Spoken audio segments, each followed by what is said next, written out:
Good morning বন্ধুরা। কালকে রাত্রে একটা ঘুম হয়েছে না, এর মধ্যে মানে গরমের জ্বালায় ঘুম হয়েছে না, এর মধ্যে সকাল সকাল উঠছি, ঠিক আছে। এখন ব্রাশ করলাম আর উঠিয়ে দেখি বাইরে অত রোদ, চাওয়া যান না এইরকম অবস্থা। এর মধ্যে এই রোদের মধ্যে দেখো আমার বাতিজার থেকে আটি আটি আর তাইরে লইয়া কেনে গেছ তো দেখতে পাইরা এই রোদের মধ্যেও তাইরে লইয়া গেছে। ওই সামনে একটা দোকান আছে, দোকানে গেছে। আর কই গেছলে? হ্যাঁ কই গেছলে? সকাল সকাল সকাল সকাল দোকানে যেতে লাগেনি?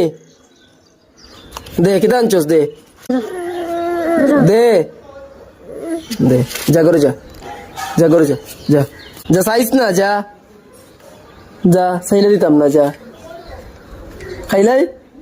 হ্যাঁ আমি খাই, দিতাম না, হবে না, হবে না, যা করে যা, নে। কি কিতা করা, এটা গরমও ঘুম থেকে উঠিয়ে যে হাই টেম্পার, সারা দিনটা কিরকম যাইব আমি ওটা চিন্তা করি। আর ওখানেও শৈল জ্বলা শুরু হয়ে গেছে, আর সারাদিন তো ওখানে রয়েছে। রাত্রে তো একটা ঘুম হয় না, ছাদের গরমে ঘুম হয় না। তো টাটা।